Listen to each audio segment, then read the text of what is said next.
Lepo pozdravljeni. V tem posnetku si bomo pogledali obrestno mero, vrednostne papirje in kapitalizacijo. Obrestna mera in vrednostni papirji. Torej, obrestna mera je nekakšno nadomestilo za odrekanje tekoči potrošnji v prid prihodnji potrošnji in nadomestilo za tveganje. Gre za nekakšno ceno uporabe kapitala.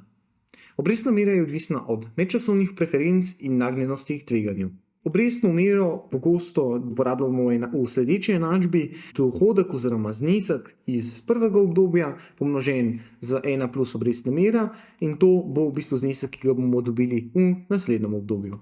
Oziroma, če želimo izračunati znesek iz prvega obdobja, je to znesek iz drugega obdobja deljeno z 1 plus obrestna mera. V primeru, da je obdobje več, moramo seveda ustrezno dati 1 plus obrestna mera na ustrezno stopnjo, se pravi glede na število obdobij. Velja za obe enačbi.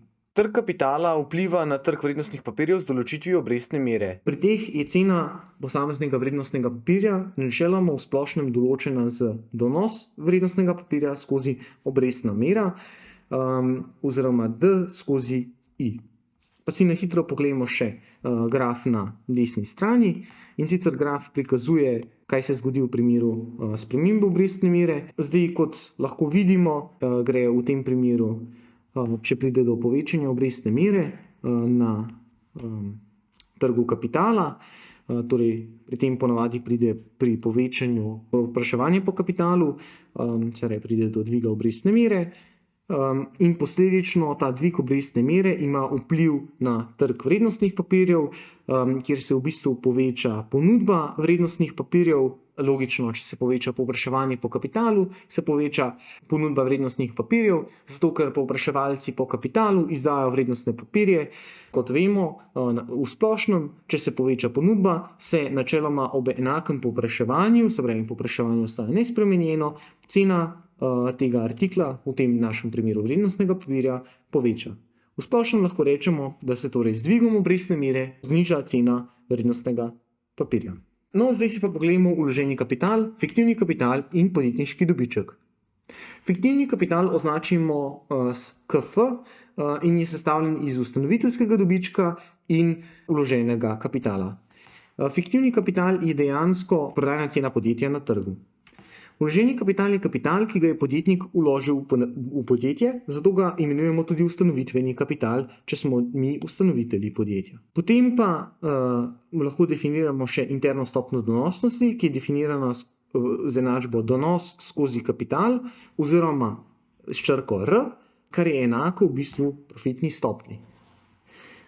Kapital je enak vloženemu kapitalu in pa ta interna stopnja donosnosti kaže na uspeh podjetja.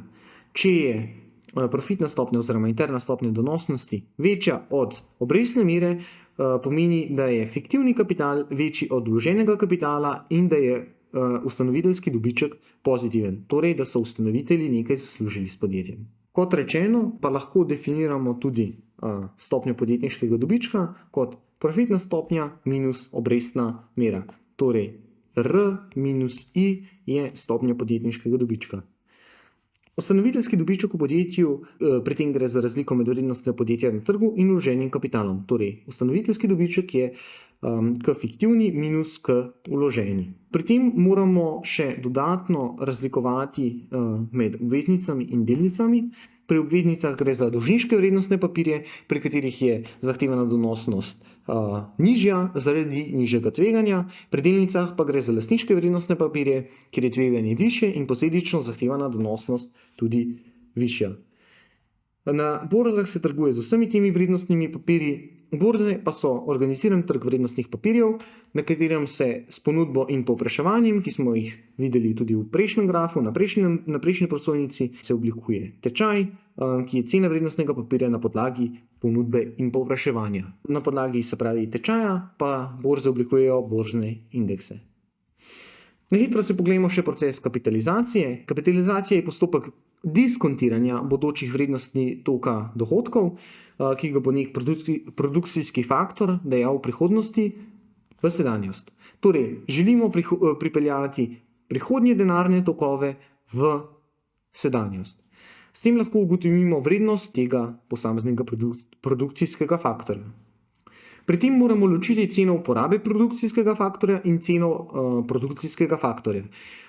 Torej, ceno uporabe produkcijskega faktorja v bistvu moramo plačati za njegovo uporabo, cena produkcijskega faktorja pa je, koliko bi nas produkcijski faktor stal na trgu. Cena produkcijskega faktorja je definirana s ceno uporabe produkcijskega faktorja deljeno z, se pravi, obrestno mero, v ravnotežju pa je cena uporabe produkcijskega faktorja določena z vrednostjo njegovega mejnega produkta. Najlepša hvala za pozornost, upam, da ste se kaj naučili in se vidimo v prihodnjih posnetkih. Adijo!